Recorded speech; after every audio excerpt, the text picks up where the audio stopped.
Thank you for the invitation to share with you today.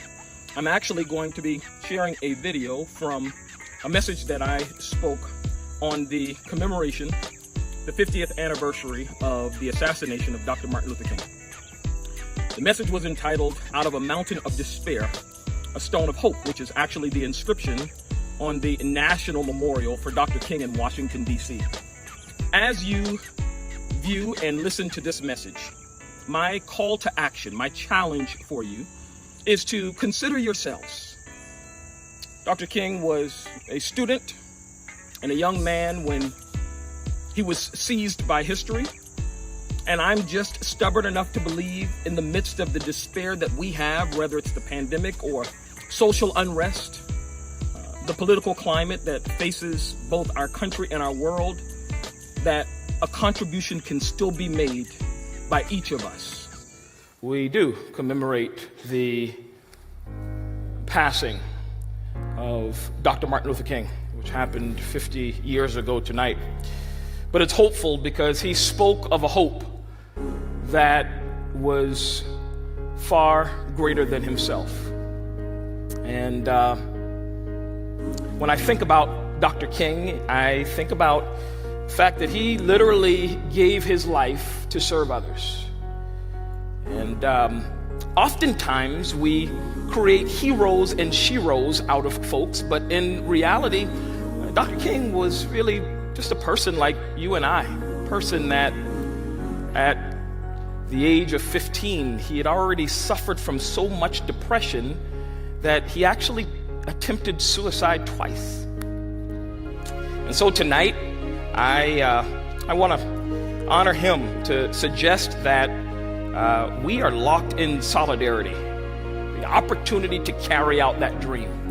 And as I was thinking about what I would talk about tonight, I had to stop and realize that Dr. King was felled by an assassin's bullet 50 years ago tonight, and he was 39 when that happened, and I'm 39. And I thought to myself, what have I done with my life?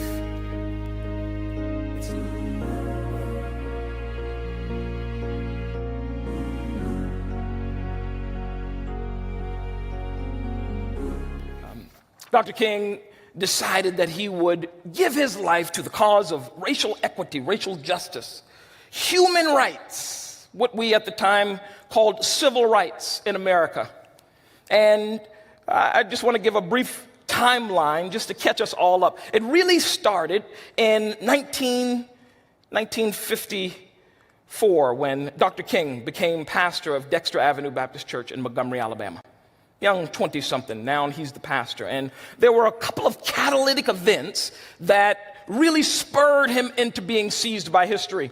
The next thing, or the first thing of these three catalytic events was that same year, in 1954, there was this Supreme Court decision called Brown versus Board of Education, where it overturned a previous decision of Plessy versus Ferguson that said, Plessy versus Ferguson, separate could be equal. Minorities in this country and those that were a part of the majority culture actually could have separate facilities, and they could be equal. But Brown versus Board of Education determined that the separate facilities were not equal, and a young Thurgood Marshall, who later became the Supreme Court Justice, led the cause, and that decision of separate but equal was overturned. First catalytic event. Second thing that happened was this 14-year-old boy named Emmett Till, as Dr. King was really trying to figure out how he's going to pastor. He's in this community in Montgomery, but there was a 14-year-old boy from Chicago, Illinois, named Emmett Till, who traveled down to Mississippi to be with his family. And when he was down in Mississippi, he went into a convenience store, and a Caucasian lady said that Emmett whistled at her. So 4 days later, some of the people that lady knew caught up with Emmett Till in Mississippi, and they brutalized him, they drug him, and murdered him. It was so devastating that when his body got back to Chicago, his mother couldn't recognize him and decided to have his casket opened so that the entire world could see what had been done to her son because of the color of his skin. Incidentally, the lady who claimed that Emmett whistled at her recently passed away, and she recanted her story. His image of an open casket, unrecognizable, was plastered on the front pages of many papers, including the Chicago Defender, and that spurred on this movement for civil rights and human rights. That happened August 28th. Use that as a footnote. The third thing that happened was this young seamstress named Rosa, who decided that she would stand up by sitting down. She no longer felt that she should move to the back of a bus just because of the color of her skin. And so that launched the Montgomery Bus Boycott movement. So those three things, Brown versus Board of Education, the death of Emmett Till, and then young Rosa deciding that she would refuse to give up her seat. And so King, now leading the Montgomery Bus Boycott because he's a young pastor in Montgomery, now has to make a decision, what am I going to do? And in April of 1963, Easter, he decides to write some of his white clergy brothers and compel them to link arm in arm with him to help overcome the systemic injustice and to join this movement. He wrote this letter from a Birmingham jail. Then, in May of that same year, there was this children's crusade in Birmingham, Alabama, where children decided that they would link arms for their own plight as they're going through this wilderness period and they're searching to get to the promised land, but pit bulls were sicked on them and fire hoses were turned on them. Then in August of that year, Dr. King decided, along with many others, that there should be a march in Washington, D.C. for jobs and freedom. And if you don't know anything about Dr. King, you probably know that at some point he had a dream. And his dream that day was really for all of God's children, white people and black and brown people, Jews and Gentiles, men and women, to be able to sit together at the table of brotherhood and laugh together and go to school together and to work together and to go to church together. Here's another way to say it. He really was trying to bring about racial reconciliation, racial equity, racial justice.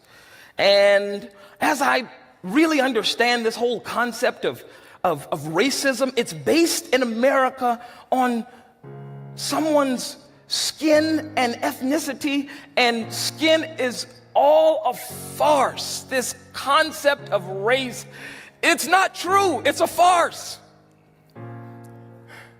Our skin is determined by melanin. The hue of our skin is determined based upon the ultraviolet rays of the sun. And if your ancestors lived thousands of years ago closer to the equator or further away from the tropical regions, that is what determined the color of your skin. And as migration took place, there were people that were in colder climates that moved to warmer climates, and thousands of years later, their skin went from white to dark, and so their ancestors actually looked a little bit more like me. This idea, this concept of being divided because one person is golden brown like me and another person might look a little peach, it's such a farce. But in almost every industrialized nation on earth, people have lost their lives because of race and class. Here's another way to say it. Dr. King, on that particular day, when he spoke about this dream where we would have equity, he really was just trying to say that if you look at an egg, and sometimes we have a white egg and a brown egg, the reality is there is no physiological difference between the two eggs. The white egg and the brown egg, when you crack them open, there's the same thing on the inside.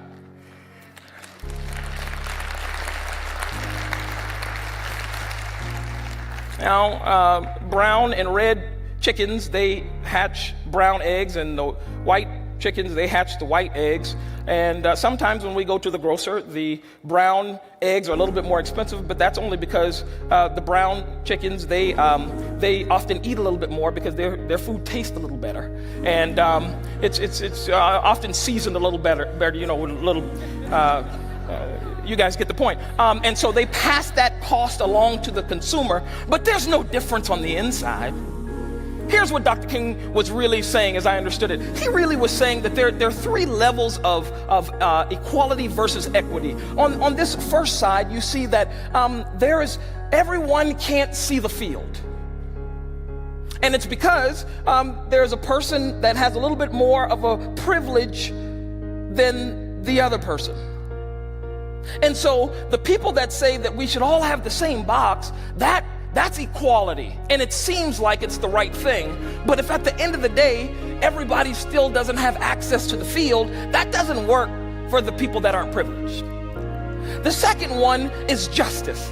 And the second one says that the shorter fella, he really should have a few more boxes. But to those that have been privileged to do the second portion, which is justice, that really seems like oppression to the person who had the greater access from the beginning. And so the reality is, what we really want is equity, to remove the barriers so that we all can have access to the field. The good news is, after that, 1963, there was this Voting Rights Act that was passed in 1965. And that protected the rights of citizens, regardless of their skin color, to be able to vote without the discriminatory practices that prevented them from voting. And so there's some good news, because there's more gender equity even as it relates to Congress. About 19% of the congressional seats are held by women. There is some good news, even though there's still a disproportionate amount of Caucasian folks that hold the powerful positions in Congress. Congress is becoming more and more representative of our entire population, so that everyone has access. There is some good news. 55 years after the March on Washington, when Dr. King said that he had a dream, 55 years after, there's access that we didn't previously have. 55 years ago, when the March on Washington took place, black and brown people couldn't go to a public water fountain, couldn't go to a public restroom. They couldn't get accommodations at a public hotel. 55 years ago, when the March on Washington took place, there were a lot of things that just couldn't happen, but there has been some good news, and I'm grateful for progress. I'm really grateful for progress.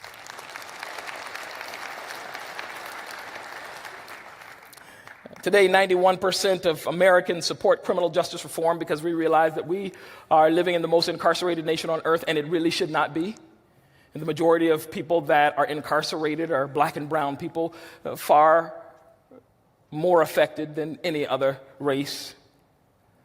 But there's still work to do, because 4 in 10 African Americans believe that there may be a promised land of racial equity, harmony, and unity, but it's not one that they will see in their lifetime. There's still work to do, because